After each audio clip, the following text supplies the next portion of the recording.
They bombed a fake runway with fake bombs. Sounds like a joke. It wasn't. It was one of the strangest, most humiliating moments in Luftwaffe history. The summer of 1940 painted Britain's skies in smoke and fire. Night after night, the Luftwaffe's bombers carved burning scars across the English countryside, hunting for the airfields that housed Fighter Command, the last obstacle between Hitler and the invasion of Britain. Every runway, every hangar, every parked Hurricane and Spitfire represented a target that could tip the balance of the entire war. But the Royal Air Force was bleeding. They had the pilots, barely, but not enough planes, not enough bases, not enough time. The mathematics were brutal. Germany had over 2,600 aircraft. Britain had roughly 640 fighters. Every real airfield destroyed meant fewer places for exhausted pilots to land, refuel, and return to the sky. So the British did something extraordinary, something absurd, something that would become one of the most successful deception operations in military history. They built airfields that didn't exist. Not on paper. In reality. Complete with runways, hangars, fuel depots, anti-aircraft positions, even aircraft themselves, sitting in neat rows waiting to be bombed. Except none of it was real. Every structure, every plane, every detail was an elaborate theatrical set piece designed for an audience flying at 15,000 feet. They called them Q sites, decoy airfields, and they would save thousands of lives. In a converted film studio outside London, a group gathered that looked nothing like a military unit. Set designers from Shepperton Studios, theatrical painters from the West End, architects, sculptors, landscape artists, even a magician who'd once performed at the Palladium. These were Britain's newest secret weapons, the men and women of Colonel John Turner's camouflage unit. Their assignment sounded impossible. Build an airbase realistic enough to fool German reconnaissance planes and bomber crews.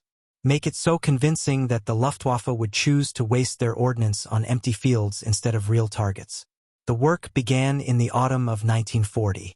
Teams deployed to fields across southern England, choosing locations that looked strategically valuable near real airfields, along flight paths, in areas that resembled the terrain around genuine RAF stations. Then the construction began. Carpenters who'd built sets for The Thief of Baghdad now constructed Spitfires from plywood and canvas stretched over wooden frames. Artists mixed paints to match the exact camouflage patterns of real RAF aircraft, adding weathering, exhaust stains, even false shadows painted onto wings to create depth when viewed from above. Each dummy plane cost roughly £15. A real Spitfire cost £12,000. The runways were masterpieces of illusion. Workers painted asphalt-colored strips across grass fields, adding tire marks, oil stains, and the subtle color variations that come from repeated use. They scattered debris at realistic intervals, a discarded fuel can here, a wooden crate there, the kind of casual clutter that marks a working airfield.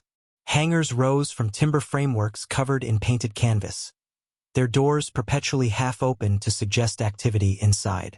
Fuel depots sprouted from the earth, inflatable rubber tanks that could be quickly deflated and moved, casting real shadows and glinting convincingly in reconnaissance photographs. The attention to detail bordered on obsessive.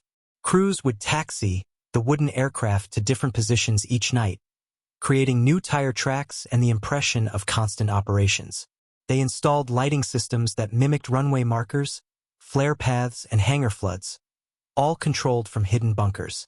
When German reconnaissance planes flew overhead, observers would see vehicles moving, lights blazing, even laundry hanging outside fake barracks. The deception had to be perfect because German intelligence was meticulous. Luftwaffe photo analysts studied their reconnaissance images with magnifying glasses, comparing new photographs to old ones, looking for changes that indicated active airbases. A static target would raise suspicion, so the Q sites had to live. They had to breathe. They had to evolve just like real airfields. By early 1941, Britain had constructed dozens of these phantom bases. Some were simple, just a painted runway and a few wooden planes. Others were elaborate installations covering hundreds of acres, complete with false anti-aircraft batteries, dummy control towers, and entire squadrons of plywood aircraft. And the Germans took the bait. Luftwaffe bomber crews reported the targets. Photo analysts confirmed them. Attack orders were issued. Throughout 1940 and 1941, German bombers dropped hundreds of tons of high explosives on British soil, cratering empty fields, destroying wooden hangars, and obliterating plywood Spitfires. Each raid represented a victory for the deception teams. Every bomb that fell on a Q site was a bomb that didn't fall on a real airfield, a factory, or a city. The dummy installations were absorbing punishment meant for genuine targets. RAF personnel manning the fake sites would watch from hidden observation posts as German bombers lined up their runs. They'd hear the whistle of falling ordnance, feel the ground shake as explosives detonated across the false runway. Then, when the smoke cleared, they'd emerge to survey the damage, shattered wood, torn canvas, scattered debris, and begin rebuilding the illusion for the next attack. But then came the morning that changed everything. Dawn broke cold and clear over a Q site in southeastern England. The night shift had just finished rearranging the wooden aircraft when the air raid sirens wailed. A lone German bomber, probably a Heinkel He-111, appeared on the horizon, flying low and fast. The crew manning the site dove for their shelters, expecting the familiar thunder of high explosives.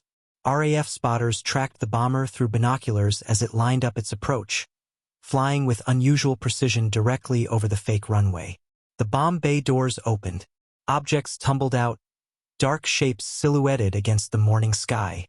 They fell without the usual screaming whistle.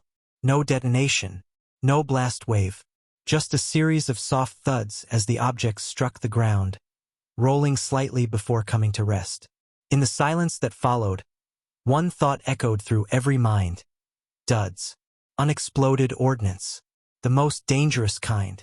The bomb disposal officer approached cautiously, expecting to find 250-kilogram bombs with faulty detonators. Instead, he found something that made him stop in his tracks and call for his commanding officer. They weren't bombs. They were wooden cylinders, carefully carved and painted to resemble British ordnance. Aerodynamically shaped, weighted with sand to fall realistically. Each one precisely crafted by German workshops to mimic the bombs their own aircraft carried. Fake bombs, dropped on a fake airfield. As word spread across the base, shock transformed into something unexpected. Laughter. Genuine, gasping, doubled-over laughter. In the middle of a war that had killed thousands and destroyed cities, someone had taken the time to carve wooden bombs and fly them across the English Channel just to make a point. The RAF crews examined the wooden cylinders, admiring the craftsmanship. German woodworkers had clearly taken pride in their work. The bombs were beautifully made, with smooth finishes and realistic details. Some even had painted markings that mimicked German ordnance identification systems. But the real message came attached to one of the wooden bombs. A small note in English that allegedly read, "Wood for wood." The Germans were returning the favor. Historians still debate the incident. Some question whether it happened at all. British wartime records can be maddeningly incomplete, especially regarding deception operations that remained classified for decades. Others argue about the details. Which airfield? Which date? What did the note actually say? But multiple veterans told versions of the story in post-war interviews. German aviators mentioned it in memoirs. The tale appeared in intelligence reports and military histories. Whether it happened exactly as remembered or represents a composite of several similar incidents, the story captured something essential about the hidden war of deception. The Luftwaffe knew. They'd figured out at least some of the dummy airfields. German intelligence had likely pieced together the pattern from reconnaissance photographs, agent reports, and raid assessments. They understood the game being played. And someone, perhaps a bomber crew with a sense of humor, perhaps a squadron commander making a point, perhaps even higher command authorizing an official response, decided to acknowledge the deception in the most theatrical way possible. It was mockery. It was respect. It was psychological warfare. It was all three at once. The wooden bomb incident became legend within RAF circles, whispered between crews, shared in officers' messes, retold with embellishments that grew with each telling. But more importantly, it validated the entire deception program. The Germans knew about the fake airfields, yet they kept bombing them anyway. Why? Because uncertainty is paralyzing. Even if German intelligence suspected an airfield was fake, they couldn't be certain. What if the intelligence was wrong? What if it was actually a cleverly disguised operational base? What if ignoring it allowed Britain to stage attacks from an abandoned position? The cost of being wrong was too high. So German bombers continued attacking suspected dummy sites alongside real targets, wasting fuel, ordnance, and precious flight hours on empty fields. The numbers tell the story. By mid-1941, RAF intelligence estimated that Q sites had absorbed roughly 1,000 tons of German bombs, ordnance that would have otherwise fallen on genuine military targets or civilian areas. Each dummy airfield that attracted an attack potentially saved dozens of lives and preserved real aircraft that Britain desperately needed. But the psychological impact ran deeper.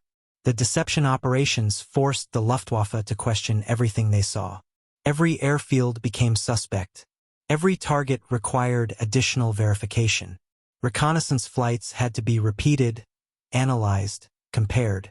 The simple act of target selection became complicated and time-consuming. Meanwhile, British deception units expanded their operations. They created dummy factories with fake smoke emissions, phantom oil refineries that appeared operational from the air, false radar stations that broadcast signals but contained no real equipment, entire military installations that existed only as painted canvas and carved wood. Turner's teams became masters of their craft. They learned to create realistic bomb damage on their dummy sites, making them look wounded but still operational, precisely the kind of target that might warrant a follow-up attack. They studied German reconnaissance photographs to understand what details caught the enemy's attention and emphasized those elements in their deceptions. The film set designers, the theatrical painters, the sculptors and architects, these unlikely warriors fought a hidden war where success meant being attacked, where victory looked like destruction, where the enemy's bombs were welcomed because every explosion on fake ground was a life saved on real soil. In a small military museum in southeastern England, a wooden cylinder rests in a glass case. The paint has faded. The wood shows cracks from decades of aging. Small fragments have chipped away. It weighs perhaps 10 pounds, harmless, quaint, oddly touching in its absurdity. The placard identifies it as one of the wooden bombs allegedly dropped by the Luftwaffe on a British Q site, though it carefully notes the debate about the incident's details. Visitors pass by, some stopping to read, others moving on to more dramatic exhibits, authentic Spitfires, bomb-damaged buildings, the machinery of real warfare. But this simple wooden object represents something profound about the nature of conflict. War is not just steel and fire. It's deception and counter-deception. It's psychology and theater. It's the art of making your enemy waste resources, question their intelligence, hesitate at crucial moments. The British Q sites didn't win the war.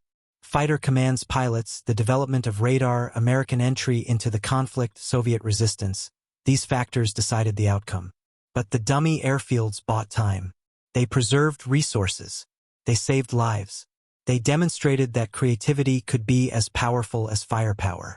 And somewhere in that calculus of survival, a German bomber crew loaded wooden bombs into their aircraft, flew across the channel and dropped them on a fake runway, acknowledging the game, respecting the players, making a joke in the middle of a nightmare.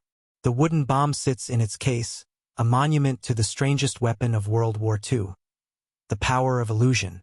A reminder that sometimes the best defense is not to hide your weakness, but to make it look like strength. To build something from nothing. To create an entire airfield out of paint and plywood and sheer audacity, and dare the enemy to waste their might on shadows. They bombed a fake runway with fake bombs. And in doing so, they wrote one of the most surreal footnotes in military history. A moment when war paused to laugh at itself, when enemies acknowledged each other across the void, when wood defeated wood and both sides understood the magnificent absurdity of it all.